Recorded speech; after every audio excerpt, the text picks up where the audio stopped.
Hari Om. The next mantra is 41.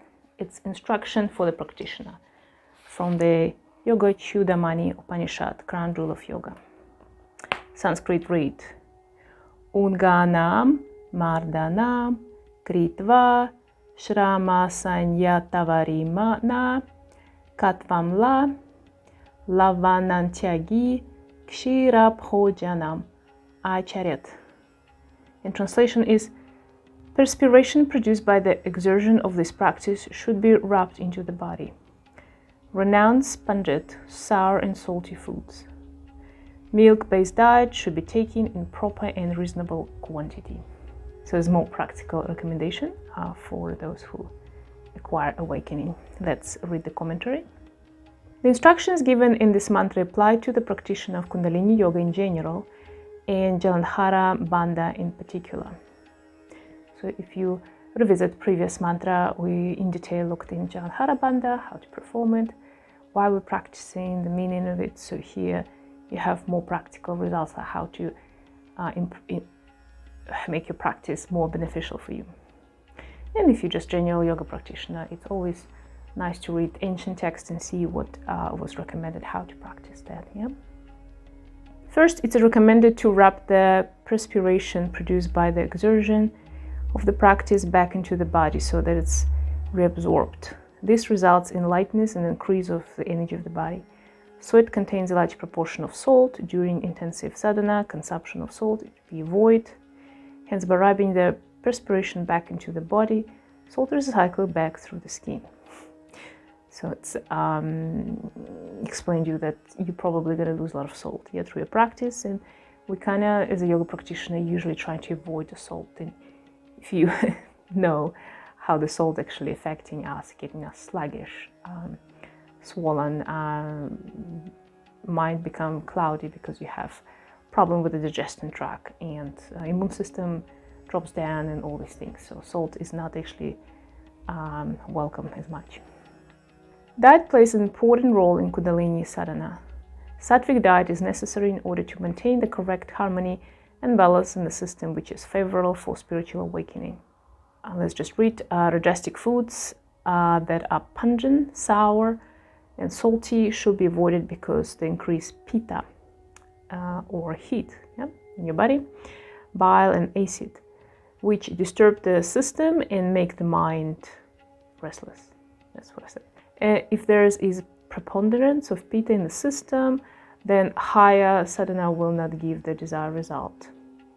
And probably I'll just stop here for a moment. So in previous, we talked many times that the balance should be sustained in everything, in your diet, in your thoughts, in your physical activities, in your day regime, in your emotional discharge and intake. So here it's a more practical result because majority of us are very affected by the diet, and it can drop you back many steps back in your practice, or opposite, it can elevate you or clean your body throughout your channels, and you'll get into the practice much faster. It explains why many people observe often kind of struggling through the yoga practice. They're constantly one step forward, two step back. And it's first thing I would recommend is reconsider your sleeping patterns and the diet. And it's also first things to do when you want to try to kind of sort yourself on a physical level. So bring back more health, flexibility, strength in the body, get rid of pain or chronic diseases, which are very last indication I told you that there's a disbalance in all other levels. So we're talking about reduce the salt almost to the zero, sweeteners. Sweeter food is okay, but if it's natural sugars like fruits or some like dates or something like that, but still you can overindulge in this department. And then we have also very spicy food. Yogis usually avoid onion and garlic type of stuff. So everything that overexert your sensations. The spicy foods, although in India traditionally there's a lot of spicy food, but it's also about geographical in terms of disease in the country and overpopulation of the country, this kind of stuff. So it's in very hot temperatures throughout the year, and not as clean water, I would say, in that country. And people have to prevent the spreading of the disease through the food. I would say probably it's my first reckon why they have a lot of so much spicy food. But also things like onion and garlic, they are affecting rajas, they're creating unnecessary fire. So for example, if I'm extra angry person, easy to spark the angry type of behavior, and if I eat more of those food, it will affect it very, it will multiply my angriness and readiness to go into the action or scream or snap. For a person who's already in that, for example, if your rajas is very high, you will probably try to reduce it through your diet. Eat more Sattvic food, a little bit more Pitta or Vata, you know, the different type of guna should be balance your fiery characters, yeah? And it's also your chakras and stuff like that. So in yoga, you have to stay kind of very, very on the tip of your blade, so very balanced everything out. So we're not removing this from your diet, but it's also we don't overeat it or use it too much. So another way it says here about Sattvic food, it's of course mean no violence involved. So you cannot, if you still are eating products from the animals, or I mean like flesh of animals, or it doesn't matter how sophisticated they are. If it's prawn from the ocean, still you are getting into the realm of this energies of suffering, and your probably yoga evolution might not happen on that level, or it might go to different directions. Yeah? So be very mindful of what you eat, because most of the time our food body is composed of all the cells that we consume, but the energy and spiritual shells of us composed of these things which you consume. And the food is the first and easiest way to start controlling and bring yourself to the higher state of evolution. Let's read next. Furthermore, the techniques of Kundalini Yoga, such as Chandhara Bandha, hit the system because they activate the pranas, nadis, and chakra. Therefore, heating foods which are pungent, sour, and salty must be avoided during this sadhana, and a milk-based diet is recommended. Heating practices burn up the excess mucus in the system and the internal channels, especially the airway passages, and the bowels may come dry. Milk is a mucus-forming food, and its consumption is therefore recommended here to ensure internal lubrication of the body. So here they have this explanation why I need to have a milk-based diet. Of course, first of all, it's an ancient text, and traditionally in India, the milk and the cows, it's all sacred animals. And whatever the cow, if it's sacred, and it was, I don't know now, but it is treated like a member of the family, like a mother giving mother the cow, and milk become having these amrit benefits if you receive it from your person animal who beloved by you, who loves you for and given to you, and trying to give you something for aspiration. So concerning the milk, my main concern is that modern milk is not as pure, the one we buy from the shops, supermarkets, whatever. So they're absolutely mass production, homogenized milk, pasteurized probably.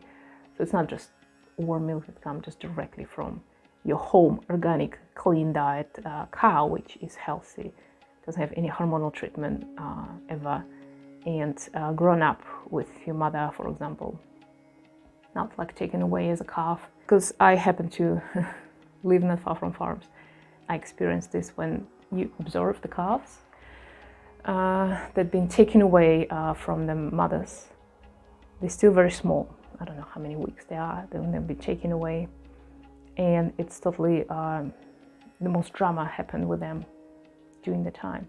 And if you think about children, yeah, our children, first 3 months of our children is considered to be like a full stage of the pregnancy, actually, because we have to be constantly carrying our baby, feeding, breastfeeding, if you can, just feeding, but on your body, and be in contact with the baby, and they always want to be on you. And it's been noted that the children that have been separated from the mothers, like sleeping in a separate room or separate bed or something like that, they are develop all these psychological disturbances, and it will definitely affect their life throughout.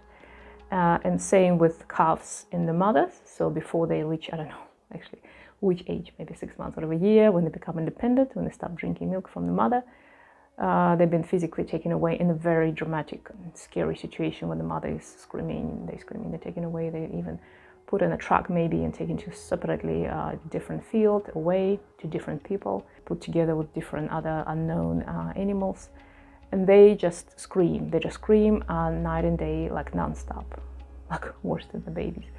And they scream so hard, and you can feel and hear all the sadness of that animal. And what's happening? Well, first of all, people want the cow produce milk, so they take it away the baby. Or secondly, they want to use this calf. If it's a bull, for example, they want to use him for meat, yeah? So they put them away. And maybe like after a week, they become quiet. And then I don't have to describe you what's happened then with those poor bulls till the first Christmas, for example. But you will never want to drink the milk from the cow that went through this stress, yeah?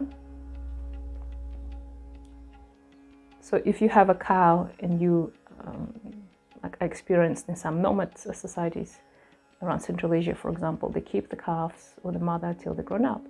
And then if they want to get milk from mom, they allow the calves first to have whatever he needs, and then they take the rest, and this milk will be beneficial.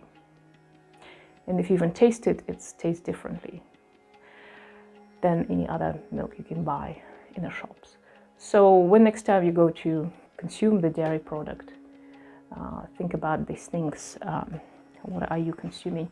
And you will consume this sorrow, sadness of hundreds of generations of these animals that have been through on all levels.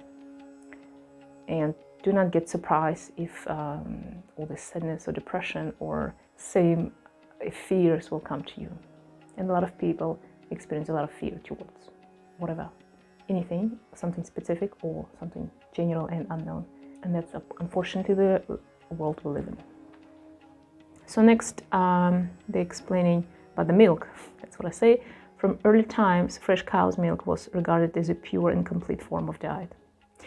And I heard from some other traditions, not maybe Hindu, that milk dairy products come from loved and cared animal, which live as your member of the family.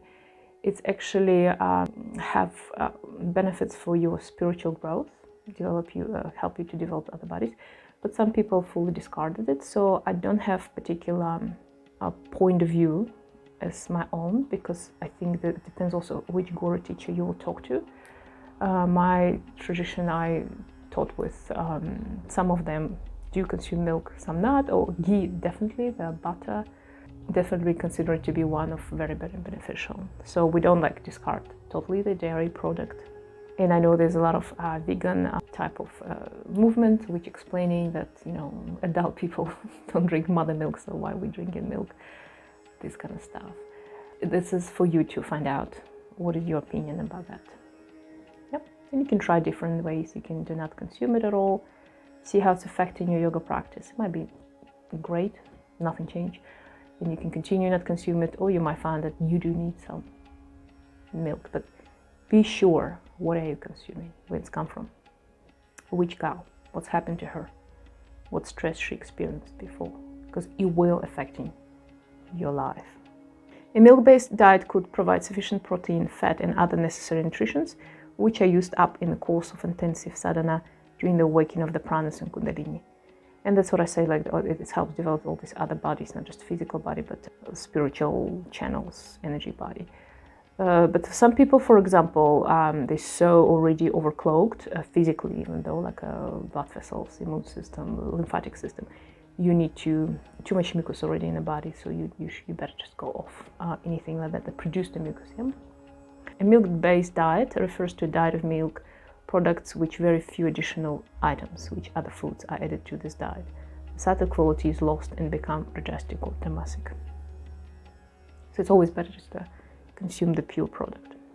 Another factor which must be considered regarding a milk-based diet is that in previous times, ashrams and hermitages always kept their own cows, which were well tended by the womenfolk and free from disease. The milk produced by these cows was of pure quality and was consumed in its natural state without any homogenization. That's what I said, homogenization. It's when you take milk from different cows and mixed it all together. So you mixed it all together over energies, first of all, karmas, stress, or disease from other cows. So it's no good. Or pasteurization, yeah? Such milk was considered to be a complete in Sattvic diet, and processed milk cannot be of the same quality. That's exactly what I say. Unpasteurized milk is high in prana and contains many important properties which are lost in pasteurization process. Therefore, pasteurized and processed milk products cannot be regarded as a complete in Sattvic diet. The mantra also points out the need of proper regulation of quantity in the diet of a sadhaka. Dietary regulation is advocated in many yogic texts, especially in the time of intensive sadhana. So it depends where you are on your stage of sadhana, type of practice you should do. I found the best and the most beneficial was when I've been doing prolonged fasting before or during my practices, yeah. Excess fasting is undesirable, the body becomes weak and the practices cannot be performed properly. Yes, but excess here, that I just say, like I was doing before, so I was preparing for that.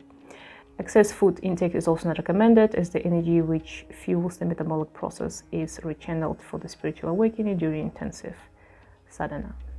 So you will have all your energies, immune system consumed here, run your digestion, moving the nutrition or trying to clean it up, and you will be use your energy for that. Yeah, so it's always that's why practicing yoga in the early morning, because we are the emptiest body.